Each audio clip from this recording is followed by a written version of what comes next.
Welcome to Belonging at the Top, driving performance through people. The podcast where leadership gets real and people come first. Your hosts are Dr. Natalie Parks, psychologist, behavior analyst, best-selling author, and your go-to expert for dismantling systems of injustice while building equitable, high-performing teams. And Anthony Butler, leadership coach, thought leader, speaker, and master of helping leaders unlock their team's full potential, one breakthrough at a time. Together, they're here to tackle your toughest leadership challenges with just the right mix of science, strategy, and a sprinkle of humor. In this episode, Natalie and Anthony welcome Harlan B. Hodge, the Director of Diversity, Equity, and Inclusion at the St. Louis College of Pharmacy. During the discussion, Harlan shares his thoughts on the evolution of DEI and the importance of community in establishing belonging. Welcome to our next episode of Belonging at the Top with my co-host, Dr. Natalie Parks. Hey, everybody. Good to be here. Good to be here. We are back in St. Louis again, this time at the wonderful headquarters of Run for Women. Thanks to Leslie Gill and all of her fabulous team here for making space available to us. For those of you who follow the show, you know Leslie was one of our earlier podcast guests. So not only do we appreciate her coming on the show and being a guest, but we also appreciate her making the time for us to use their facilities since we're back in the same town again. Yeah, we're back in the same town. Back home in the Lou. Keep coming. We're back home. That's right, in the Lou. Well, I'm back home in the Lou. Natalie's on. Today, though, we also have a special guest, another guest. Today, we welcome a longtime friend of mine, Harlan Hodge, who is the DEI and Belonging. Man, all those titles have changed, man. We don't use that kind of language anymore. Well, that's what your LinkedIn says. Your LinkedIn still says diversity, equity, and inclusion. We got to change that. We got to change that before the right, time so, finds it. Man, I'm going to lose my job because of you. I'm not sure if this part will make the final edit or not, but we're going to laugh about it. So, Harlan, what is your official title now? No, it's still Director of DEI. It is. Yeah, we haven't changed. See, that's why we're keeping it in the show. All right. So he's the Director of DEI at the St. Louis College of Pharmacy, right? Well, the name of the university has evolved. In 2019, we added 2 new schools to the university. So St. Louis College of Pharmacy has been around for more than 100 years. It's the oldest school of pharmacy west of the Mississippi. And in 2019, we expanded to the University of Health Sciences and Pharmacy in St. Louis. And we still have the College of Pharmacy, but we also have a College of Arts and Science and St. Louis's only global population health college. So master's and PhD in global population. I learned something already. Right. Yeah. Just being here. But I want to thank you for being here. Harlan and I go back to middle school. Yeah, absolutely. Done a lot of stuff in and around this space before we knew what it was, before it had a name, just because of our activities and how we were involved in our high school. Ironically, we ended up doing the same thing professionally. Somebody actually took forever to pledge. He's also a good alpha man, but that's a whole other story. Took a little while. It took a while, but it's a good story. Good story. Yes, he still saw the light, but we always have to shout out the D9. I was going to say, I don't think we can get through an episode without the... That's very important. Everything started in 1906, actually. There you go. And with that... And it got better in 1913, but we won't talk about that. It did. Wow. It got a lot better in 1913. Wow. Yes. We're going to fast forward through all the other years. Okay. All right. So with that, Harlan, as you know, we start every show with our guests by asking them one question, and that is, tell us about your leadership journey. What got you to this point? I don't know how much time I have to answer that question, but I've been thinking about this idea about my leadership journey. I think you could divide it up into 3 categories. I think, like, Tony, you and I go back to 7th, 8th grade. Right. We're the product of a program called, Harris Stowe College Prep. Yep. Remember that? Yeah, I do. I do remember that. You had to remind me of it. Yeah. So we were, 12, 13. 12, 13 years old. And at that time, we had an opportunity to see what social justice looked like. Right. We didn't realize it. We were just with a group of really smart people in St. Louis developing, young people who they thought had talent and potential. And they exposed us. They said they were really developing us for college, but really they were helping us to understand what community looked like, right? And the importance of relationships. So even to this day, the people who we developed a relationship with in that program are part of our community. Yep. And that community is the first time we experienced what it meant to belong, right? Yeah. And so we literally had a space where the Surgeon General Vivek Murthy, who just left he left Washington with a prescription for America. And he says, choose community. And he defines community in 3 ways. He says, community is a place where people know each other, they have a common goal or purpose, and they serve each other. And so the first leg of my journey, my leadership journey, was actually experiencing that, right? In middle school and in high school, that's what we saw, right? We were invested in. People saw potential in us, and they were preparing us in so many different ways. The second part of that journey, people sort of turned over a little bit of that responsibility and said, hey, start doing that kind of work. And so I, unlike my Inroads classmates, I wanted to be like Flint Fowler. I wanted to be the people from Harris Stowe. I wanted to be the people who developed us. And so I found myself in a space where they said, hey, we're going to give you a little bit of an opportunity to do that kind of work. And so I spent 20 years trying to give back what folks had given to me. And I think now that I'm 50 plus, I realize I need to develop those folks to do the work that we've been doing. And so I thought that'd be the easy part. It actually is the hardest part, because folks don't have the same commitment to community as they used to. And so it's in this phase where I'm having the greatest challenge in reproducing myself for our community, right? So, but it's fun. This is the stuff we're made for. Totally agree. And I think, again, shout out to Flint Fowler. I don't think people understand, especially those for a certain group of us in the city, like Inroads and the work that he did, Inroads and other organizations, just really just kind of laid that groundwork. The Jada Reeses, the Flint Fowlers, the Terry Freeman, all of these people, they really nurtured us to do this work. We're the product of that. And so now we're trying to find the folks who are like us. Right. And they're here, right? I don't want to say that they're not here, but we got to find them because they are spread out so far, right? And we've got to find these folks to do that kind of work. What do you think? You said that one of the challenges that you're facing right now is that people don't necessarily see or experience community in the same way that you did coming up. Why do you think that is? Like, what has changed? Why are we producing people that are looking at community differently or not at all? Oh, because we don't really have it. There's this idea of a Black community, right? And I don't think we've answered the question overtly. Should the Black community continue to exist, right? The Civil Rights Movement was a whole fight for full integration, right? We didn't realize that. What does that mean? Right. We're going to lose the Black community, right? But the problem is we're still created or look like or sort of identified as a community, even though it doesn't exist. Right? So just take St. Louis, for example, right?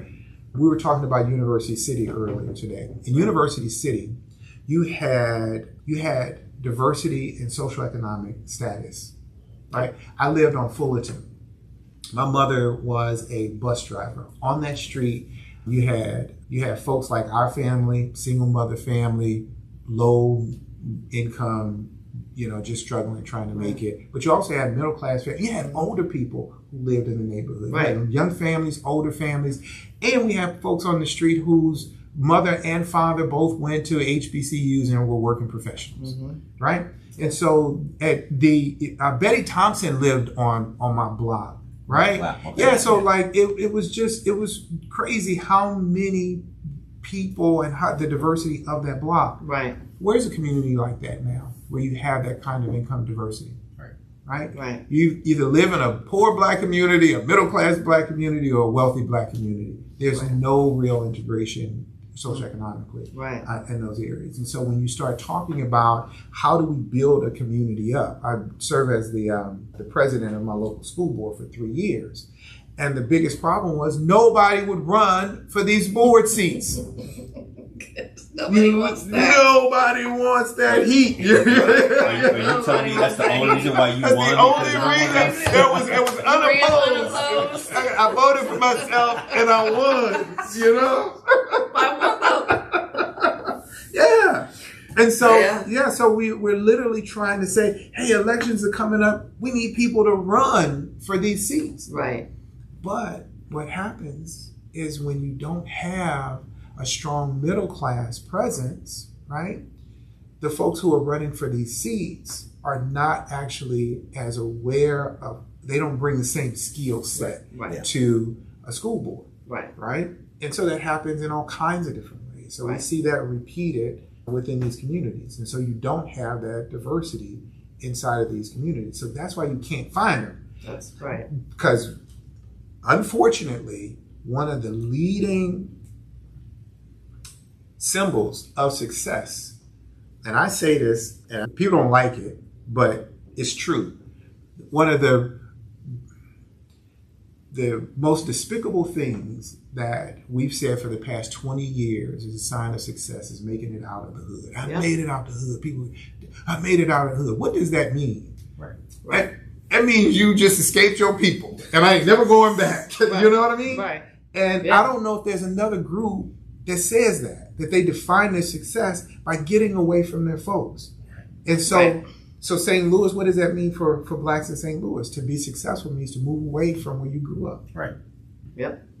And unfortunately, what we're seeing now, since we're, I don't know how many weeks, 2 months after the tornadoes, right, is that catalyst. Look what was in the hood. A lot of renters who didn't have insurance. Yep. You start looking at who owns even the vacant properties. It's not the people who live in the community. Yep. And so if and when and how it's rebuilt won't include the people who live there. Yeah. Because they lacked the community that you were talking about, right? Well, St. Louis City, and I think that is true, except for the place where those tornadoes hit. Well, the central city.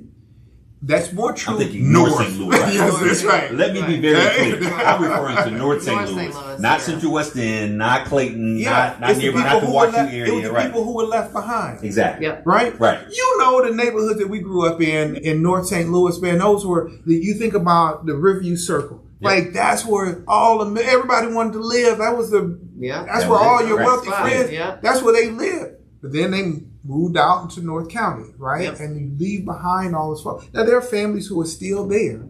I've got an aunt and an uncle who live right off the circle, and they've been there. Just asked my aunt the other day, what have you seen change in the neighborhood? And she says, well, when we first moved here, there were a whole lot of white people. The white people left, and then the well-to-do black people left, right? Mm-hmm. And so you just left with poor folks that live in the neighborhood. Right. Well, the folks that are in the Central West End, very big houses. Most of those homes were left to these families by their relatives. These people inherited homes that have been passed down for generations in those areas, right? And it was still a very attractive place for people to come and live, right? And so, unfortunately, that tornado is going to exacerbate that problem. Those folks have lost their wealth that was in their homes. And where are they going to go now? Where did it go?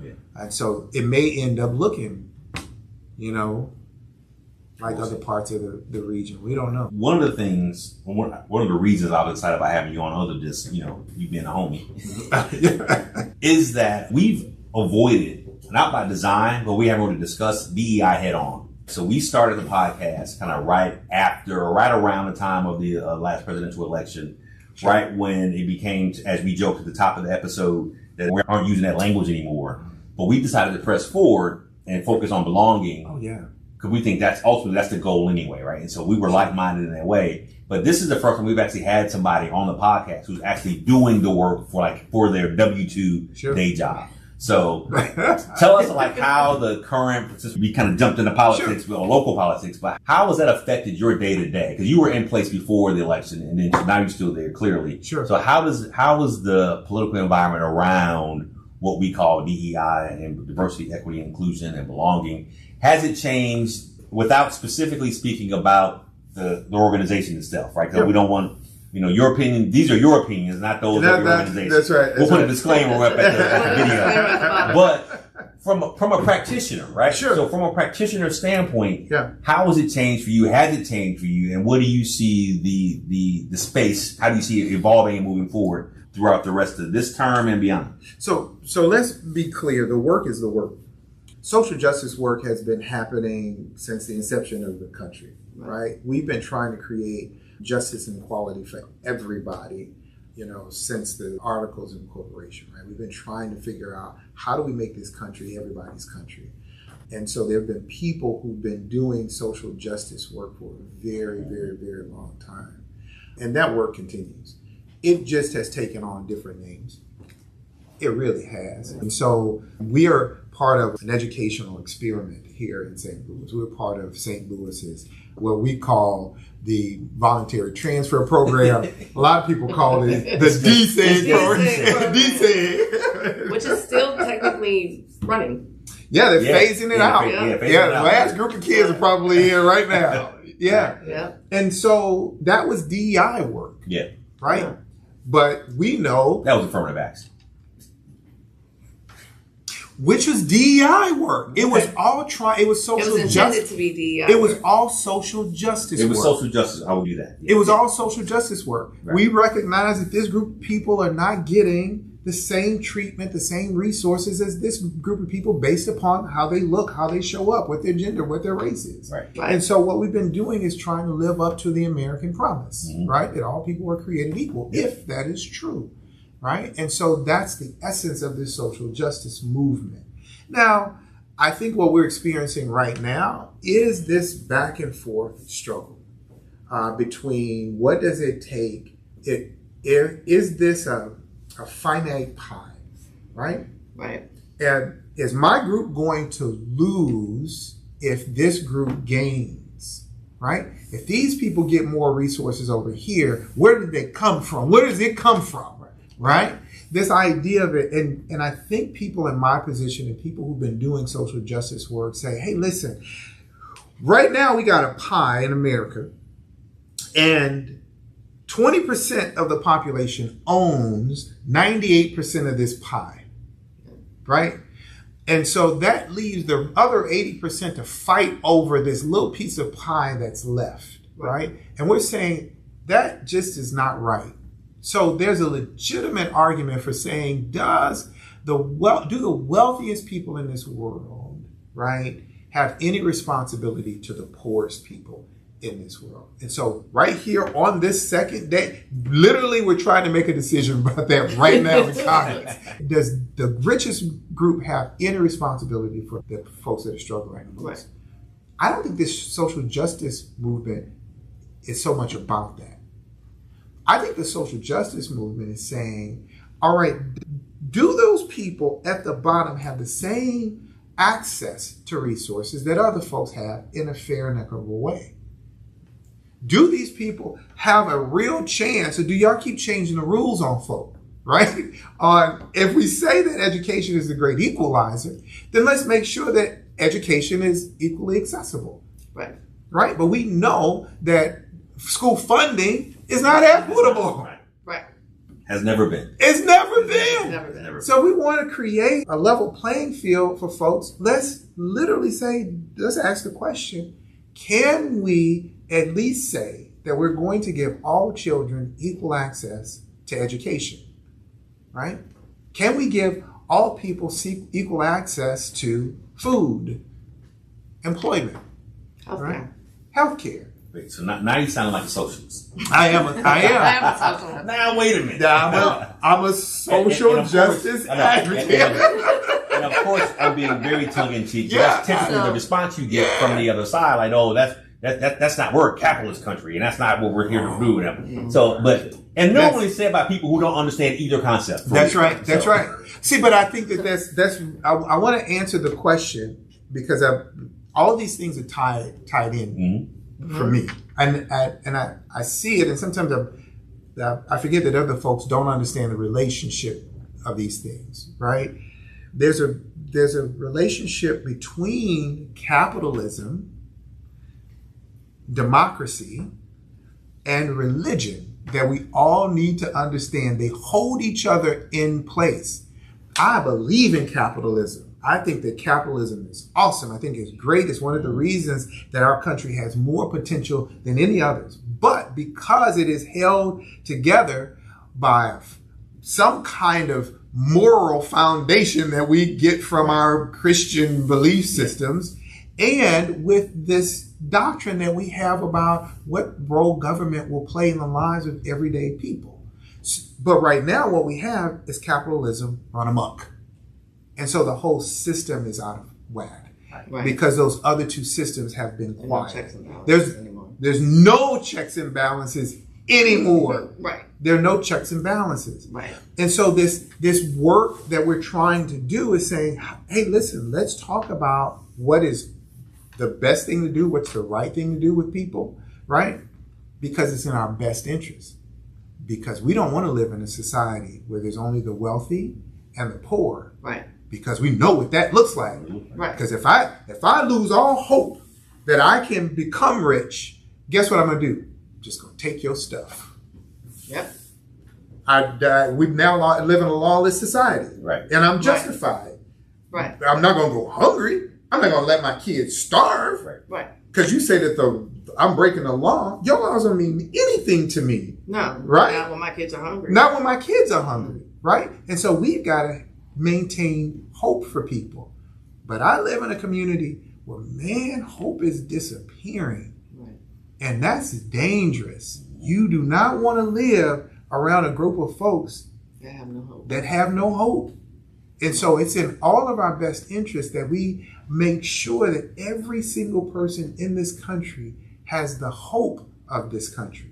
But when we lose hope, then we're gonna have a mess on our hands. Right.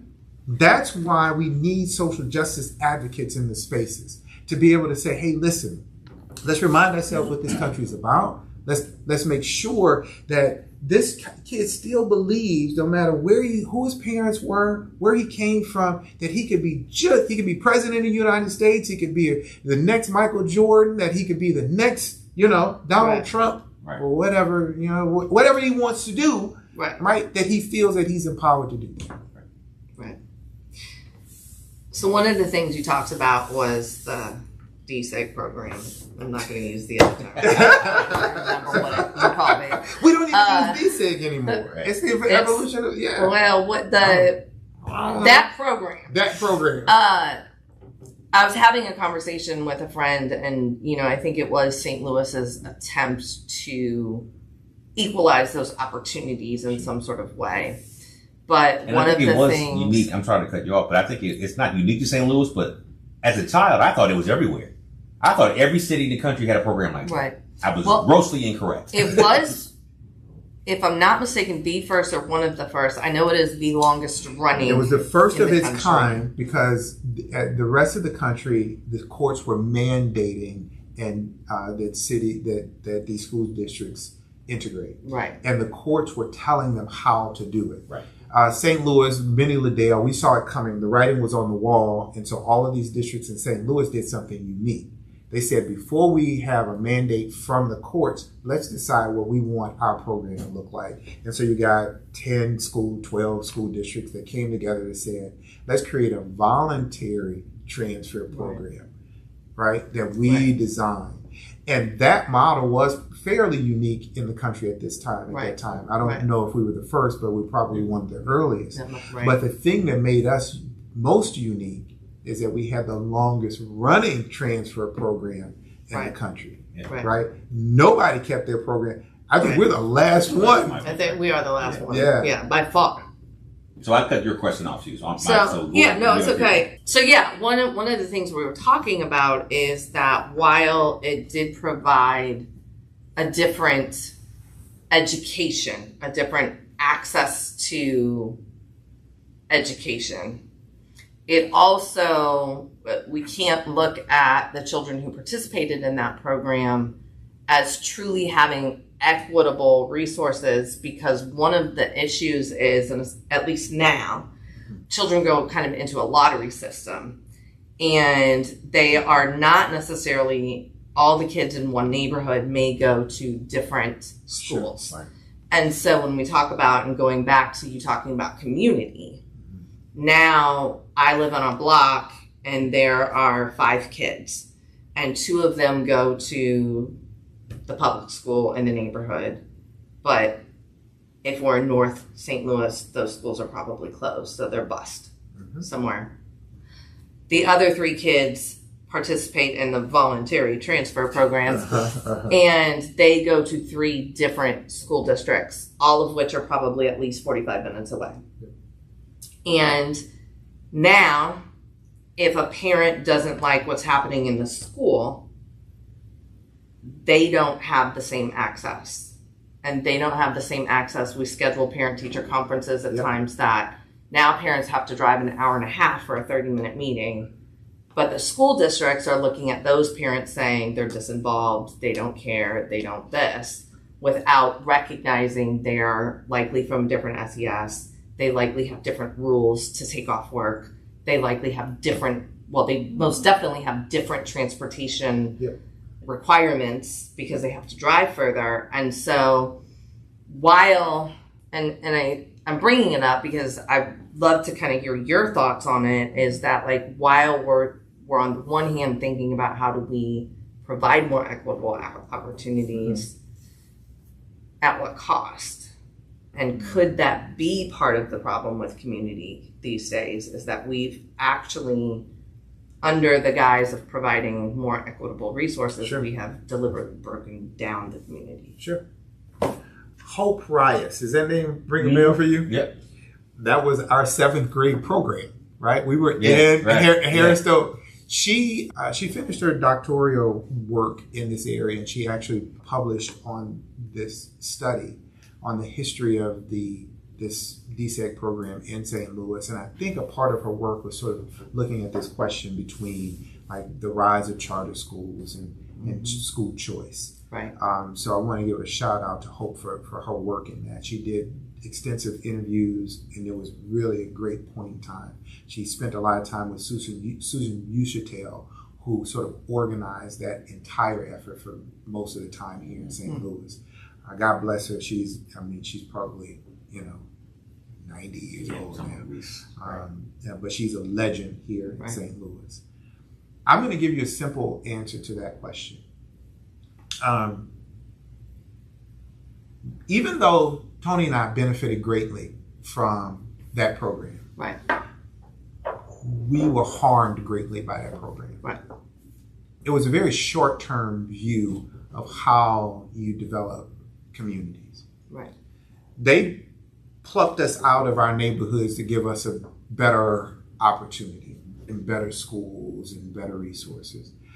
I actually went to Parkway from East St. Louis. My family literally moved from District 189 to the south side of St. Louis. I never went to St. Louis public schools, not one single day.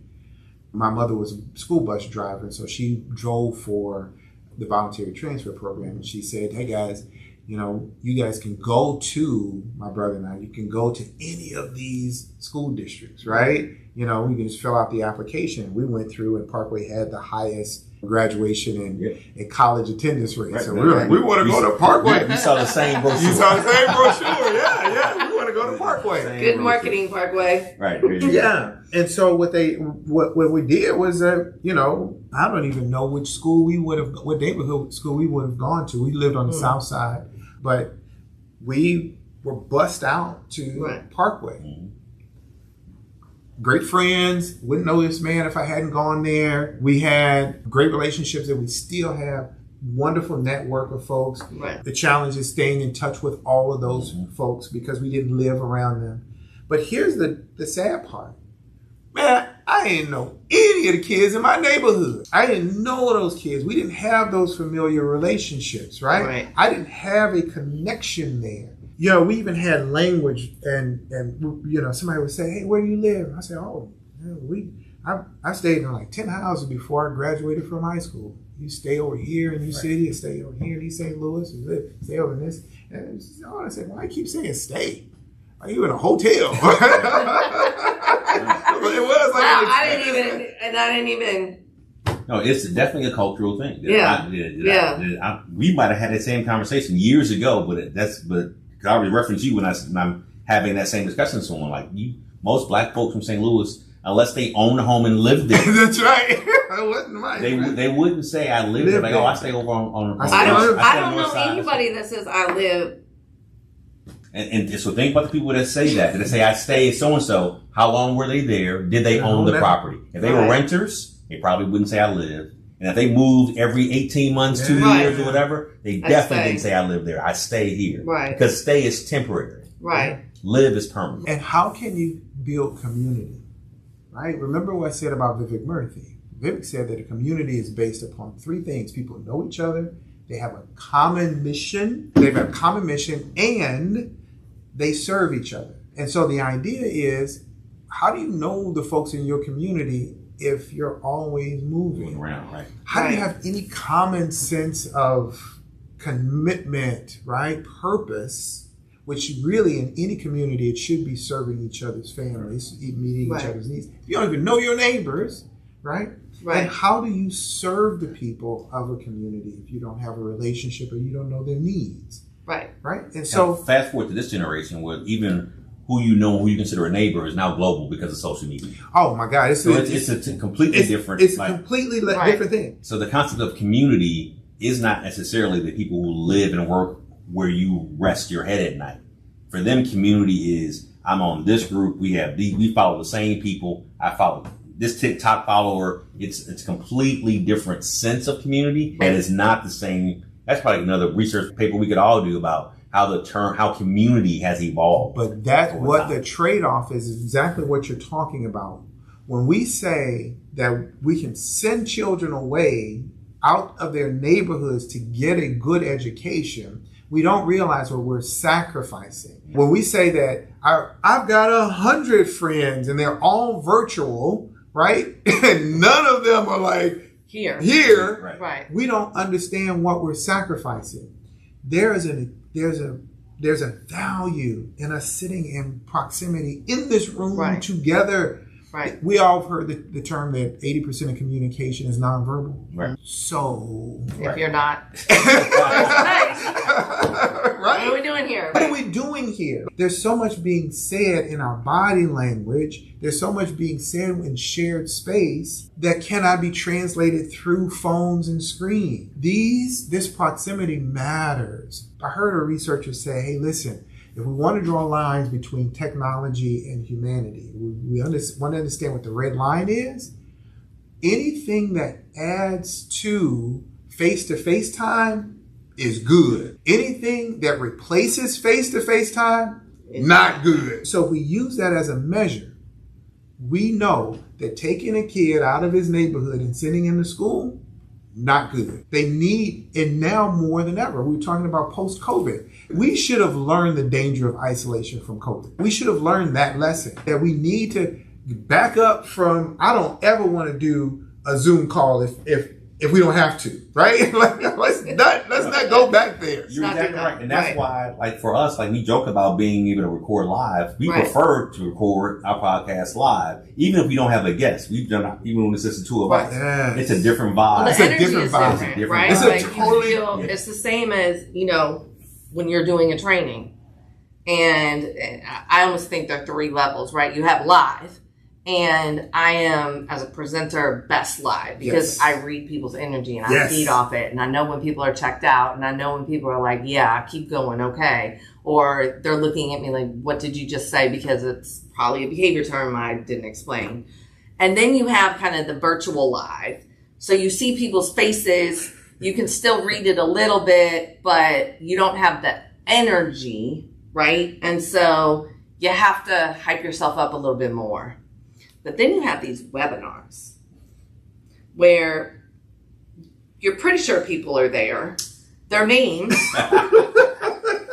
their names, and sometimes they might type a question or a chat. Yeah.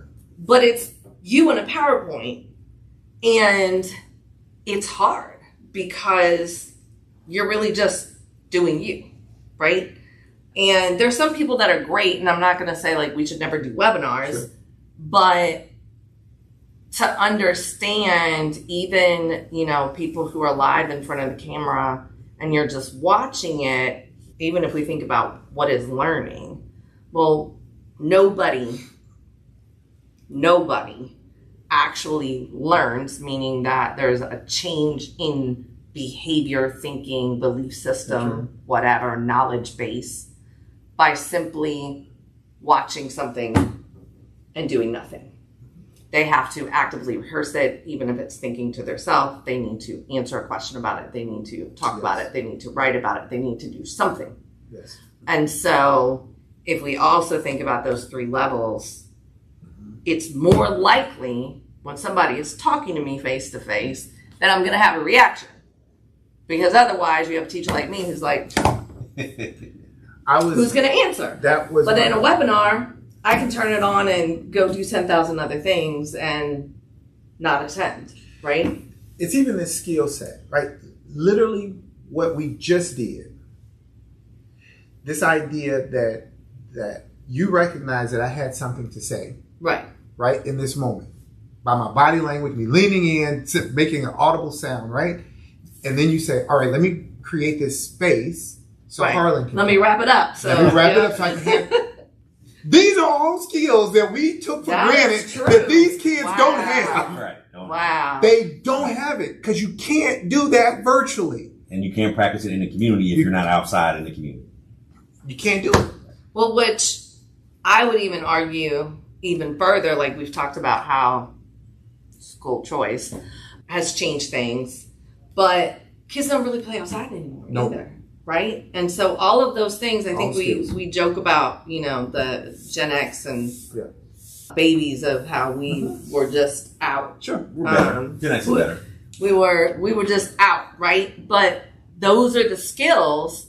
We learned to problem solve. Sure. We learned collective community because we learned that hey, I might only have 50 cents, but you might have 50 cents too, and you might have a quarter. And if we pooled our money, we could probably get 2 cheeseburgers. Yes. And 2 cheeseburgers split between 3 is better than, mini fry. Oh.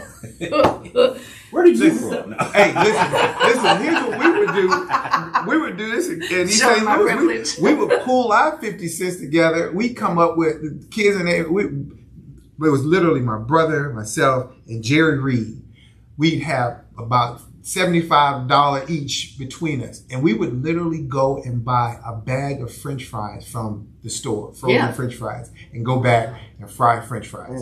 That's a lot of food. That was a lot of I'm like, living got a whole bag of French fries. I needed to do better. I went to the store and got me some Chico sticks. That's right. Some Boston Red Beans. Oh man, I had a whole bunch of candy. Go a long way. Right. But so I'm an optimist, right? I don't believe that we had it perfect, right? We didn't have all the greatest social skills. But I also think that there's reason to be very hopeful. I work for the largest healthcare organization doing DEI work here in St. Louis when COVID hit. Mm-hmm. And all of the training that we did was face-to-face training. And all of a sudden, we cannot be face-to-face. Right. And they were like, virtually, you will shift all of this stuff virtually. And I was like, you can't do this stuff virtually. But there was no real research on it. Everybody said, no, we got all the tools to be able to do this stuff. And all I knew is that I couldn't stand it for all the reasons you just pointed out. But we didn't know what was happening. Right. And that's ultimately why I left healthcare and went into healthcare education. Now I'm working with all of these young people who are becoming the next generation of healthcare providers because I was scared as hell is that they would go into healthcare without these interpersonal skills, knowing how to talk and listen to people, and they would be treating people and creating even more health disparities, right? What I'm super excited about is one of my students, we were talking, and she showed me this picture. She was really excited about this picture that she had. And it looked like a picture from the 90s. She said, this is a picture that one of my friends took. And I was like, wait a minute, that picture looks like a picture that we would have took in the 90s. I'm like, I got a picture from my college days. It looks just like that. How'd you do that? She said, we used a film camera. Using Polaroids now, everything. Yeah, Polaroids coming back. I said, why? Why would you do that? They love the aesthetic. Because they're cool. She said, because in a world where everything is digital, it just feels real. To hold.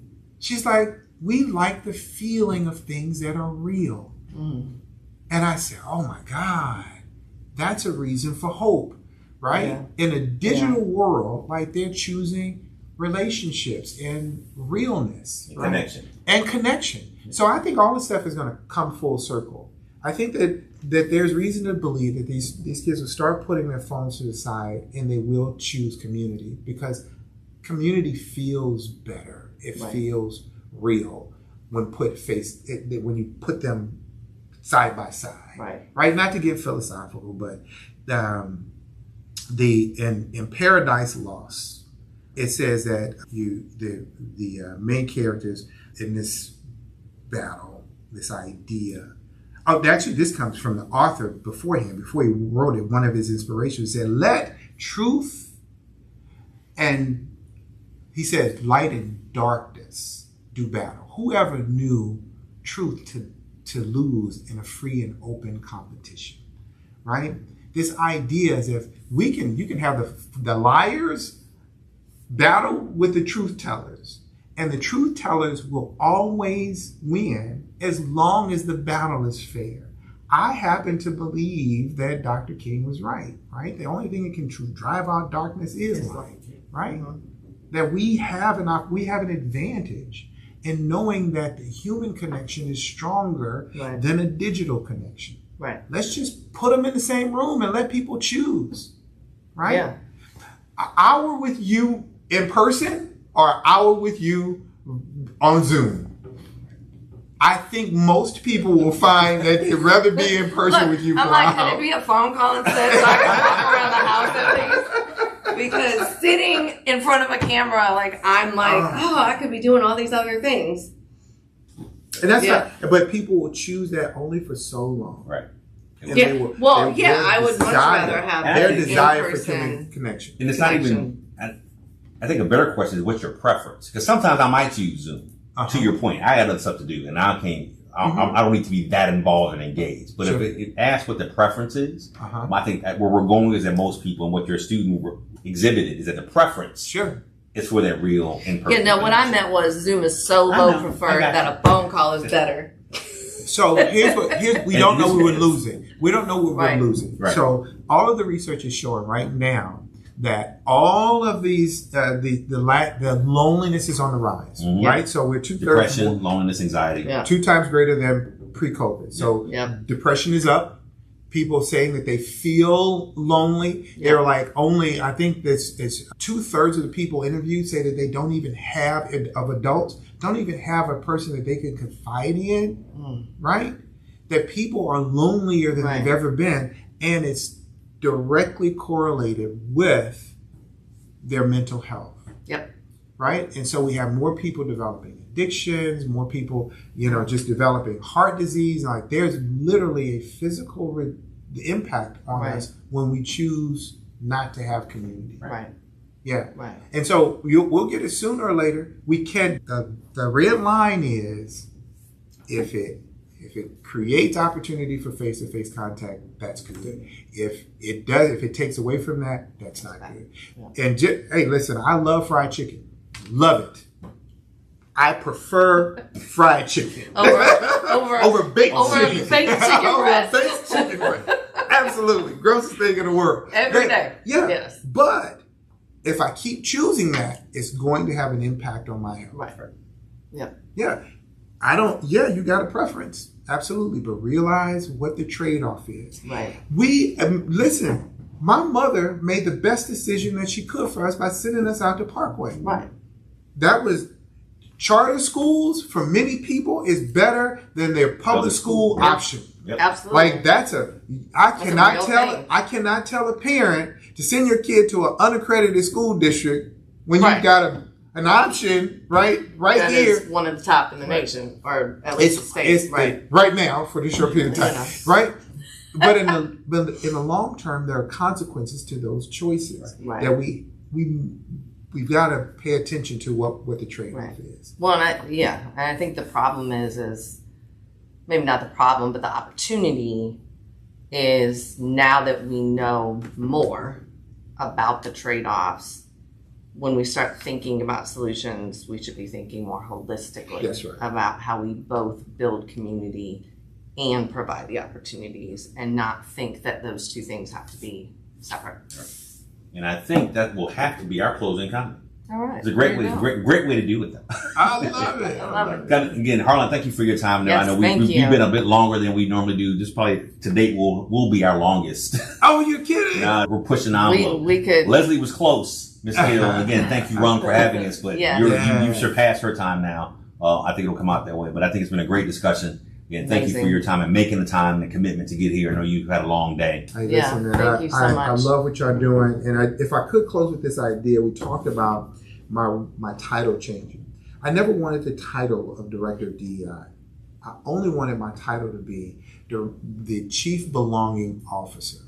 The work that you guys are doing around belonging will never fail. We want to continue to create places where people feel seen, heard, and valued. That is the direction of all of this work. So hats off to you for the work that you guys are doing. Well, thank you for that. And with that, we can close out, reminding everyone that leadership starts with belonging. Leadership starts with belonging. Great leadership starts with belonging. Great leadership. There you go. Thank you, Harlan. All right. Appreciate you. Thank you. Thanks for tuning in to this episode of Belonging at the Top. We hope it sparked new ideas for fostering belonging in your leadership journey.